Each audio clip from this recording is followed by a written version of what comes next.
The future of gaming won't require a powerful console sitting under your TV. In fact, it is boxless, wireless, and streaming from a magic server miles and miles away.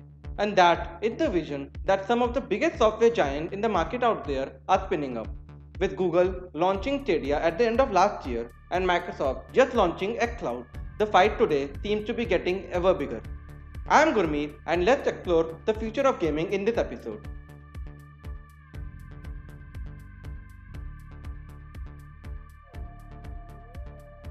If you think this all is new, it isn't.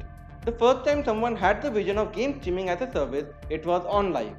Yes, there was a game streaming service in 2010 which even let you play Crysis, which in fact was their launch title. But sadly, due to mismanagement and poor marketing, the service was shut down by 2012. But it paved the way for the industry leaders to work on the same vision and create something much more valuable. Thus came Sony with its PlayStation Now and Nvidia with its GeForce Now, which is still in beta. But both of them have their own trouble, with Sony's backend requiring a much faster internet connection than what an average consumer holds, while Nvidia still it has a beta stage due to company managing to have servers only in North America. So that's how we are now in the middle of 2020. And now the two biggest giants in the technology sector took over this vision and are now launching their own services. People are still skeptic about the same due to previous failures by others, but my optimistic self finds this much more viable than what the other solutions were, and I would later describe why. One of the problems with early game streaming services was that they were, in essence, streaming video of a game directly from a powerful computer and nothing more. They relied on streaming technologies designed for one-way video streams of content to your machine. Think Netflix, for example. But streaming video games require a fast two-way connection. The game needs to make its way from the server to your screen, and inputs you make must then be communicated back to the server. Then it streams back the reaction to what you just did, and the cycle continues. But since 2012, the internet has come a long way. In fact, Google currently is using the WebRTC standard for their game streaming. Don't worry if you don't know about it. Just the fact that this is the standard that has enabled good quality video calls over really low data speed on apps like Google Duo and FaceTime, which are both known for higher quality with way lesser data usage. How WebRTC works is that basically, instead of the connection between two devices taking place via a centralized server in the middle, the devices are connected directly with one another. This reduces the latency by a much higher degree than what OnLive, PlayStation Now, and GeForce Now face. Stadia has also emerged as the industry leader by using newer standards like BPR and QUIC, which are known to further reduce the latency and connection congestion.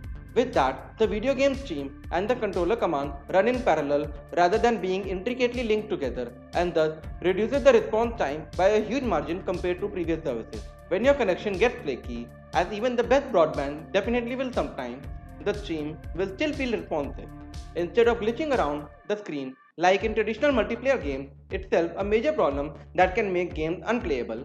As you miss your target and those with better connections destroy you, the stream will simply drop video quality to compensate, becoming pixelated or distorted as when YouTube has buffering issue. Because the congestion is being managed by these new protocols and your controller commands are processed separately from the video stream, your character still responds, and as the connection recovers, the video quality ramps back up again.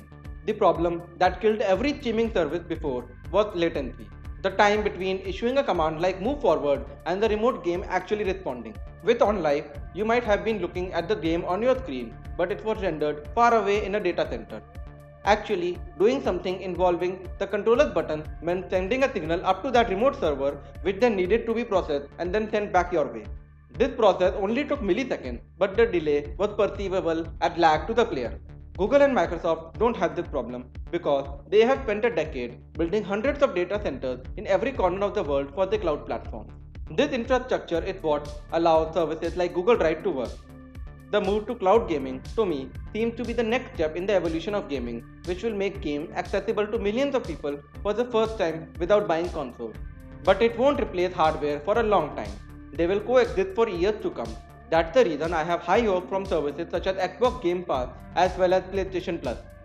Both of these, combined with their game streaming platform, xCloud and PS Now respectively, can transform the entire gaming industry just the way Netflix and YouTube transformed the entertainment sector as a whole.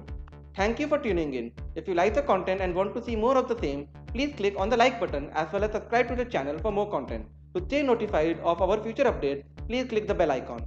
To join me and watch discussions regarding related topics, check out our podcast channel, Nerdcast, link in the description below.